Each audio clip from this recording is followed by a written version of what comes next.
Radio UNAM y el Programa Universitario de Bioética presentan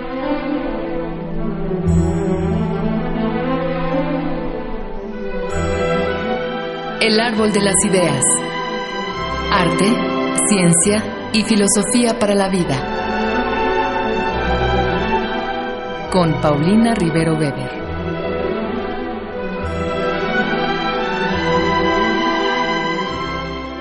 Es un gusto saludarlos nuevamente en su programa. Yo soy Paulina Rivero Weber, directora del Programa Universitario de Bioética, y en esta ocasión estamos al aire para hablar de diferentes concepciones de la naturaleza, claro, desde el punto de vista de la filosofía y la bioética, y para ello contamos con un experto que ya en otras ocasiones ha estado con nosotros, el doctor Jorge Enrique Linares. De manera previa vamos a escuchar la cápsula que el Programa Universitario de Bioética y Radio UNAM han preparado para esta ocasión.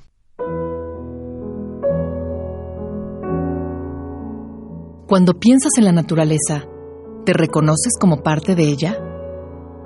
Por mucho tiempo, en la mayor parte del mundo ha predominado una concepción antropocéntrica de la naturaleza.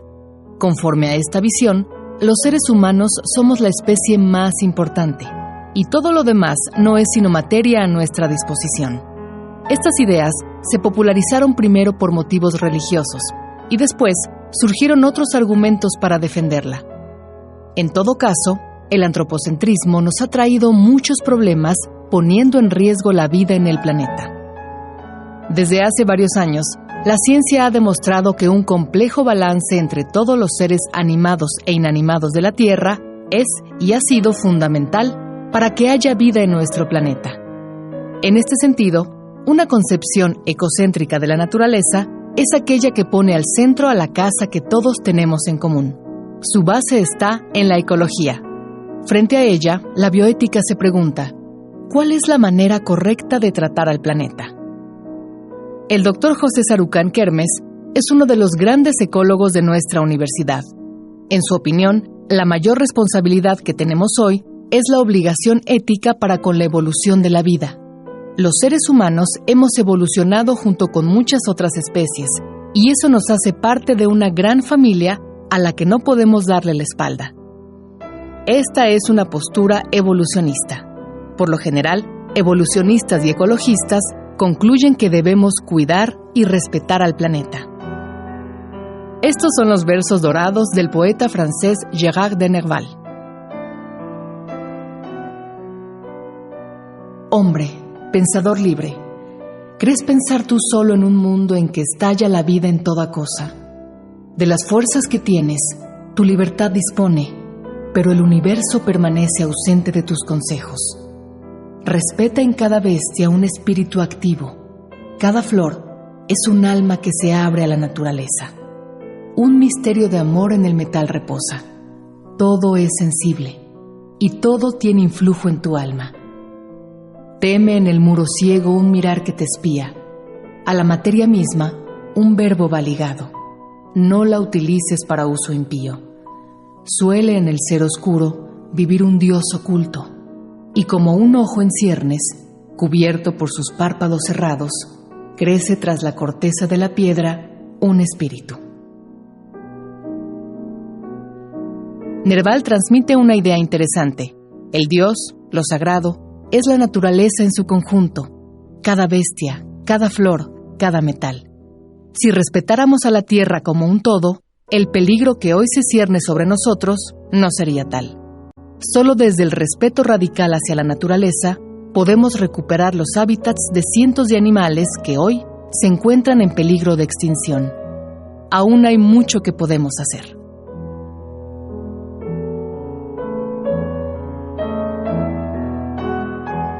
Les decía yo que estamos con el doctor en filosofía por la UNAM, Jorge Enrique Linares, quien es actualmente director de la Facultad de Filosofía, en donde imparte materias relacionadas con problemas éticos de la ciencia y la tecnología, así como con la bioética. Por cierto, ha sido director de este programa universitario de bioética y ha publicado el libro Ética y Mundo Tecnológico, y ha sido coeditor de los libros Diálogos de Bioética y Los filósofos ante los animales. Jorge, otra vez, gracias por estar acá. Muchas gracias, Paulina. Es un gusto estar con ustedes otra vez. Jorge, pues acá para platicar un tema que yo sé que te apasiona y que también para mí es apasionante, las diferentes concepciones que hay de la naturaleza. Podríamos decirle quizá a nuestros radioescuchas que pues en filosofía no hay un acuerdo en cuanto a este tema, ¿no? Hay desde quien percibe la naturaleza como algo armonioso, pacífico, bueno en sí mismo, y quien la percibe como justamente lo contrario, ¿no? Pero pues dependiendo de cómo la percibamos está nuestro lugar en el mundo, ¿no es así? Sin duda, sin duda. Y bueno, a ver, cuéntanos tú con qué concepción de la naturaleza te podrías sentir, si no más identificado, si al menos más interesado.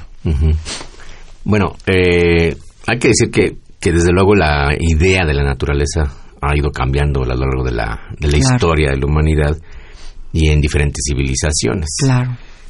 Lo que podemos llamar la civilización occidental ha construido una idea muy dominante sobre la naturaleza, que tampoco es homogénea y ha venido cambiando. Entonces, desde luego no es lo mismo pensar la naturaleza como sede de la creación divina, claro, dentro de la tradición judio-cristiana, claro, ¿no? Y por eso en bioética todavía hay personas que piensan que hay cosas contra natura, como por ejemplo la clonación de seres humanos. Sería como ir en contra de la creación divina, una cosa eso así. Es. Entonces, bueno, en una tradición, sobre todo en la tradición cristiana, la naturaleza es producto de la divinidad. Y por tanto se sostiene a sí misma, no debe ser modificada, no debe ser trastocada, y también habría una naturaleza humana. Pero esta idea ha llevado muchas veces a justificar en el ámbito social relaciones, por ejemplo, el patriarcalismo y el dominio de varones sobre mujeres como algo natural. Claro, digamos, si Dios es varón, es lógico que el varón sea superior, que sea dominante, y eso ha sido pues un error. Entonces, esa concepción que naturaliza todas las relaciones sociales sí ha mostrado claramente sus limitaciones. Ahora bien, desde la tradición filosófica, desde los griegos, la idea de naturaleza es mucho más extensa, es el cosmos entero, no tiene un origen divino, y es el desarrollo y la constitución del universo material por sí mismo, y en el cual surge la vida. Entonces, la vida y todo el proceso evolutivo está inmerso en el proceso cosmológico, ¿no? que es dinámico, tiene su propia lógica y se sostiene a sí mismo. Ahora, este mundo de los griegos, Jorge, en filosofía, pues sí, como tú nos dices, existe esta concepción, pero por otro lado me llama la atención como tanto en el mundo griego como en otros mundos, siempre de manera paralela al pensamiento científico o filosófico, existe el pensamiento mitológico en el cual todo es creación, ¿no? Todo es, llegó Dios y creó este mundo, ¿no? Entonces, digamos, me imagino, pues, que estarías de acuerdo con que finalmente el mito puede leerse e interpretarse de diferentes modos, pero que es la filosofía y la ciencia las que tienen la palabra, digamos, en torno a la concepción de la naturaleza, ¿no? Sin duda, ha ido construyéndose una serie de líneas de conocimiento, de programas de investigación, y hoy por hoy conocemos mucho de la naturaleza, tanto terrestre como del universo. Claro. Y sabemos que ese mundo material tiene su propio desarrollo, su propia lógica, y no depende ni de nuestras invenciones ni de nuestras representaciones, se sostiene en sí mismo. Y sabemos que hay una naturaleza humana, que nosotros somos animales, que pertenecemos a toda una serie de linajes evolutivos y que compartimos con los demás seres vivos la historia geológica y evolutiva de la Tierra, ¿no? Y aquí tratas del punto clave, ¿no? Porque estamos hablando de la naturaleza y nosotros somos parte de la naturaleza, como tú bien dices, somos animales, pero bueno, somos animales que nos hemos alejado de la naturaleza, que no nos hemos terminado de acomodar en la naturaleza.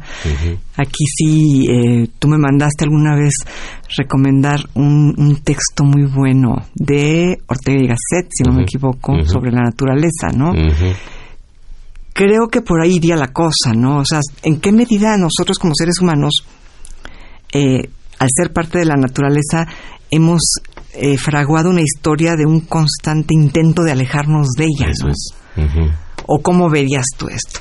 Sí, bueno, podemos decir que hay una concepción de la naturaleza exterior al mundo humano, que es sobre todo la materialidad geológica, física de los ambientes y de los ecosistemas y también de los organismos vivos, y una visión interior más subjetiva de cómo percibimos nosotros o nos relacionamos con todo ese mundo natural. Entonces ahí ya oponemos el mundo natural al mundo humano, al mundo construido por los humanos, que son las estructuras de las instituciones sociales que están hechas de lenguaje y de ideas. Y sería entonces por un lado la naturaleza y por otro lado la cultura, digamos. Exacto, eso siempre ha sido como la oposición también desde el pensamiento griego. Y ahí está la tensión, que es lo que señalabas ahora, que marcaba Ortega y Gasset. Parece que los seres humanos, al poder pensar la naturaleza, al poder investigarla, estudiarla, examinarla, siempre hemos podido transformarla.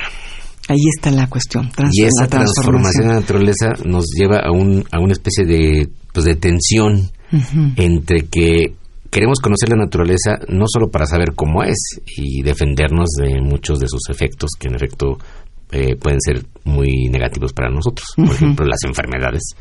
Las erupciones volcánicas, ahora que está el Popo en plena actividad. Sí. ¿No? Y al transformar la naturaleza, entonces nos vamos separando de ella. Entonces hay una tensión constante. La humanidad se siente parte de y no. Y sabe que su capacidad de conocimiento y de acción técnica puede transformar la naturaleza, adaptarla, constreñirla a veces, detener algunos procesos. Y bueno, ya la idea misma de querer vencer las enfermedades e incluso la muerte, pues es como la rebelión máxima de la humanidad contra la naturaleza. Para dominarla, digamos, ¿no? Si algo nos marca nuestra naturaleza es que somos mortales, que somos vulnerables, como cualquier ser vivo. Y en la humanidad siempre ha habido esta obsesión de una rebelión, digamos, ¿no?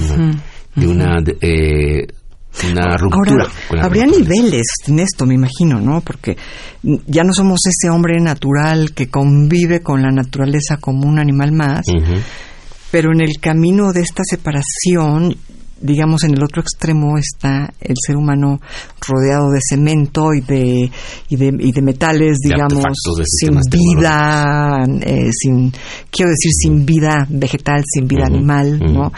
Y hay toda una gama entre estas dos ideas, ¿no?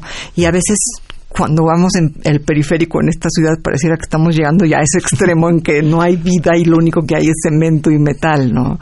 Entonces, ¿tú crees que sea posible establecer un equilibrio o es inevitable que el avance del ser humano continúe con esta separación de la naturaleza? Bueno, yo creo que en efecto en nuestra civilización tecnológica la materialidad del mundo humano se ha ido imponiendo y muchos de los seres humanos vivimos ahora en ambientes que no son naturales, que son construidos enteramente por los sistemas artefactuales que los humanos fabrican a partir de la naturaleza, obviamente. Entonces, es pura naturaleza transformada. Hasta los plásticos son naturaleza transformada, pero que no existía antes. Por ejemplo, el plástico es un gran problema, ¿no? Son polímeros que no existen como tales en la naturaleza y por tanto no son biodegradables, ¿no? Hasta el momento. Sí, es parte de un proceso de transformación que le está dando por todos lados al planeta, ¿no? Torre. Entonces, creamos un mundo humano materialmente hablando, pero antes de eso fue mentalmente, fue mediante nuestras representaciones de querer escapar de las limitaciones naturales, de nuestro impulso de querer sobrevivir más allá de ciertos límites.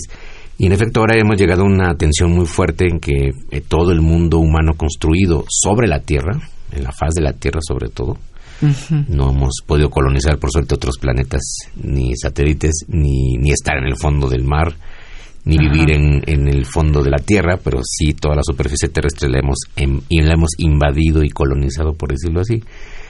Parece una tensión muy fuerte en que, pues esta cabina, por ejemplo, esta cabina de radio, todo es naturaleza transformada, un ambiente técnico incluso ya más sofisticado, que depende de sistemas tecnológicos que finalmente usan la energía de la naturaleza, ¿no? Porque toda la energía proviene de allí, incluyendo la energía vital que nos mueve a nosotros, porque tenemos que alimentarnos de naturaleza. Claro, pues, o sea, claro. Seguimos comiendo vegetales o animales que producidos o no, procesados químicamente o no, son parte de la naturaleza. Entonces el problema viene este conflicto actual en nuestra época, en que parece que podíamos dominar y controlar la naturaleza a voluntad, y nos damos cuenta que no, que todavía no conocemos muy bien otros procesos y que no podemos lograr esa dominación total de la naturaleza. Claro. Lo que se ha planteado es que debemos recuperar un equilibrio, desde luego esto a partir del conocimiento de una autolimitación del poder humano de transformación de la naturaleza.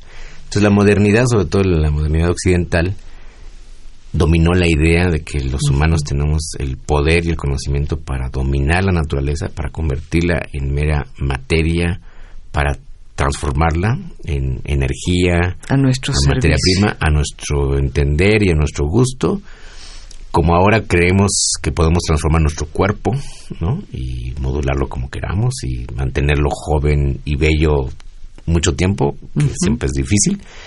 Y estamos siempre constantemente peleando contra esas limitaciones naturales. Ciertamente la naturaleza nos limita y hay una parte irracional. También ha sido muy importante en Occidente esa visión de la naturaleza como irracional, violenta, que también se ha colado mucho en las ideas actuales, ¿no? A diferencia de otras civilizaciones que veían la naturaleza como siempre ordenada, apacible, ¿no? Tenemos esta idea que ha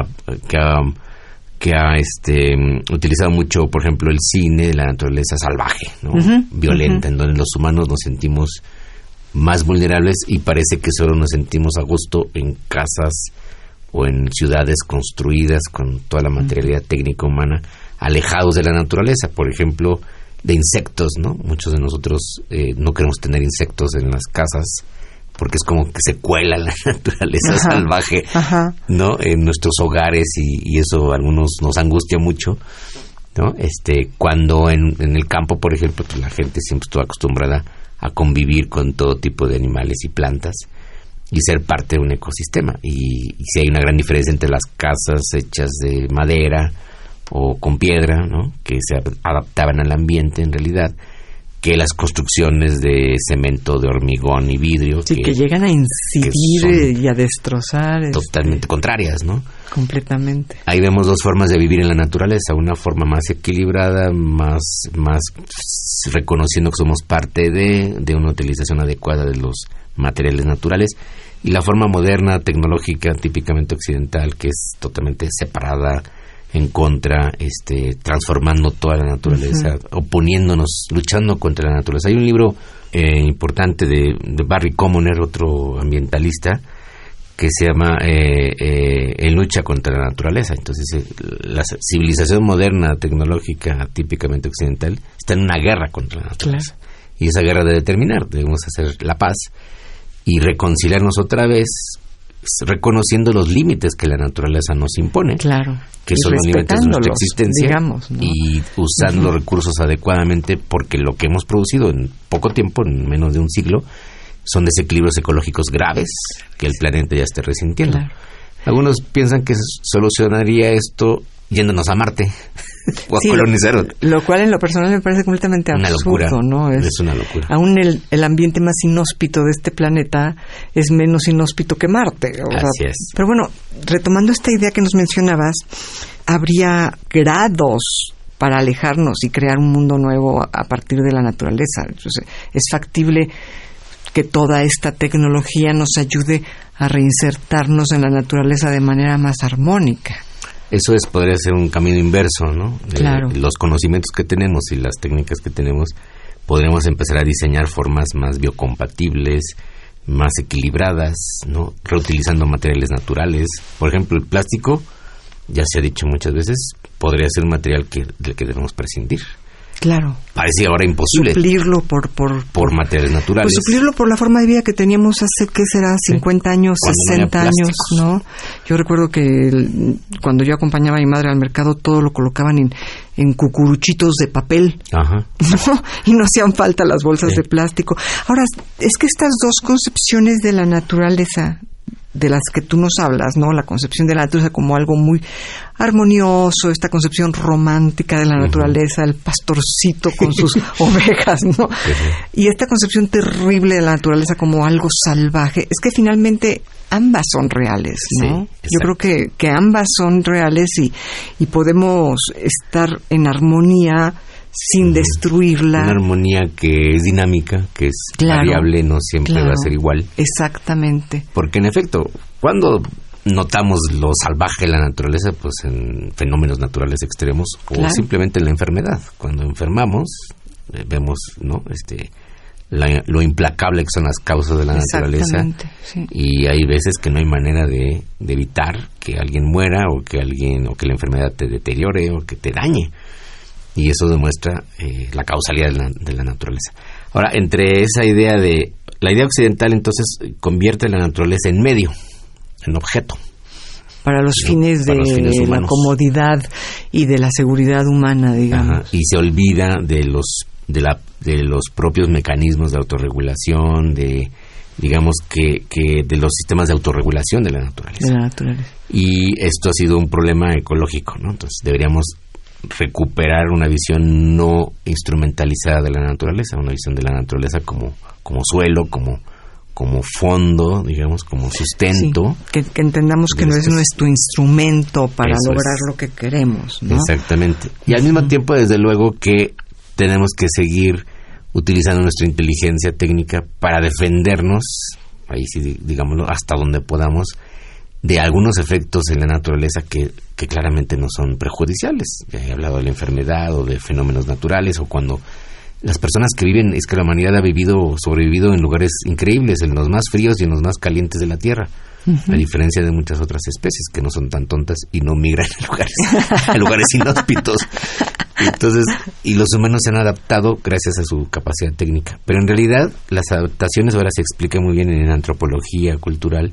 Por ejemplo, los esquimales, ¿no? Cómo sus cuerpos se han adaptado a esos ambientes, cómo hay una adaptación biológica. Incluso alimentación. Alimentación, el ritmo cardíaco, qué sé yo, que en realidad no es el poder de sus técnicas, sino la capacidad de adaptación biológica de sus cuerpos y de sus estructuras sociales a los ambientes en donde viven. Ahora, Jorge, con el mundo en que vivimos, con el mundo actual que cada vez... Pues ya no hablamos del cambio climático como algo que puede ocurrir, ya lo vemos a todo color, ¿no? Lo sentimos, lo vivimos. ¿Tú ves esperanzas para lograr una humanidad que logre armonizarse con la naturaleza, que logre usar su tecnología y su ciencia y todo su conocimiento para luchar por una armonía con la naturaleza, o ves estos escenarios apocalípticos en que el ser humano acaba solo y rodeado únicamente de pues nada de vida exterior, ¿no? Mira, según los datos que nos da la ciencia de la naturaleza hoy en día, todavía es posible recuperar equilibrios, todavía es posible remediar ecosistemas, todavía es posible cambiar nuestras formas de vida. Por eso implica un cambio en la mentalidad y en las valoraciones. Es un cambio filosófico. ¿Y nos dará tiempo? ¿No sería necesario No tenemos mucho tiempo, eso sí es cierto, pero todavía estamos a tiempo. Ahora, la tendencia que se observa en el mundo, gracias también al impulso de una economía global, de una presión de los capitales por seguir creciendo y una economía incesante, que utiliza mucha energía, que desperdicia mucha energía, que todo se mueve en un sistema global comercial, pues ahí no vemos muchas esperanzas si ese sistema sigue funcionando tal cual. Y lo más absurdo, el otro día hablábamos de estos temas con el doctor Sarukhan y nos decía el doctor que mientras más energía usa un individuo per cápita, mayor viene a ser su infelicidad. Al igual que mientras menos energía usas, los dos extremos nos hablan de gente infeliz, ¿no? Sí, la que no tiene nada y la que tiene demasiado. La felicidad está en algún lugar en medio, en ese equilibrio, ¿no? Un equilibrio que sea individual y colectivo, porque, en términos simplemente de gasto de energía y de utilización de los recursos, la humanidad gasta demasiado, utiliza demasiado, pero inequitativamente. Claro. Ni siquiera se distribuye bien. Claro. Entonces, muchos no tienen nada, muchos están hambrientos, muchos tienen pésimas condiciones de vida, mueren de enfermedades que incluso antes no resistían. Y esto ocasiona infelicidad para todos. Para toda la humanidad. Todos. Y los muy que tienen pocos, mucho los secuestran, los que no tienen nada se mueren de hambre. Eso es, hemos llegado a un punto de desequilibrio también social, por eso se decía que la crisis ecológica es antes que nada una crisis social política. Claro. Que lo primero habría que reestructurar el sistema, pero eso implica un cambio radical en las formas de producción, de consumo y en la distribución de la materialidad y la energía. Entonces es un problema filosófico muy muy fuerte de fondo, porque ahora hay una sola civilización, prácticamente nadie está al margen, no hay diferentes formas en realidad de vida, desde luego comunidades más tradicionales, la gente que vive en el campo tiene otra concepción, sí tiene un mayor equilibrio, pero no es el grueso de la humanidad la que está logrando ese equilibrio, sino que estamos en Sin embargo, ahí están como un ejemplo, ¿no? Hay quien dice que tenemos que tenerlos como la posibilidad de lograr el equilibrio, ¿no? Uh-huh. Que ahora estos pueblos originarios que viven en sus lugares de siempre son los que nos pueden enseñar cómo lograr ese equilibrio, ¿no? Lo veo un tanto utópico, pero esta es la única esperanza. No es que regresemos a un estado anterior pretecnológico, claro, porque tenemos una herencia que por fortuna se puede conservar, conocimientos y técnicas y sistemas tecnológicos, y ahora con informática eso puede ayudar mucho, pero tenemos que lograr un modo de vida mucho más equilibrado, que no desprecie los recursos, que comprenda bien los equilibrios. Y quizá en el fondo lo más difícil sea quitarnos esa obsesión de dominio total de la naturaleza y de aceptar las condiciones naturales que la humanidad siempre tuvo. Pues Jorge, muchísimas gracias por esta entrevista. Creo que ha sido para todos muy interesante y nos deja pensando pues en qué medida podremos realmente colaborar un poco, usar menos plástico, incluso consumir menos carne roja. Será siempre bueno para el estado del mundo, del estado del planeta. Jorge, muchas gracias por haber compartido con nosotros este momento y este programa tan interesante. Te agradezco mucho que hayas aceptado la invitación. Muchas gracias por la invitación, al contrario, y para mí siempre es un placer, un gusto compartir con ustedes este espacio de radio del Programa Universitario de Bioética de la UNAM. Le agradezco también a nuestro productor Marco Lubián, en controles técnicos. Muchas gracias, Susana Trejo. Y escuchamos la voz de Gisela Ramírez en la cápsula cuyo guión contó con la adaptación de Andrea González a textos originales de Diego Dionisio Hernández. Y se despide de ustedes su servidora Paulina Rivero Weber.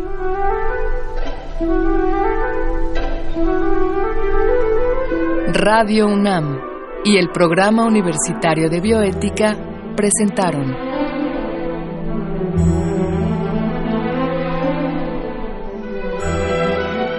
El Árbol de las Ideas.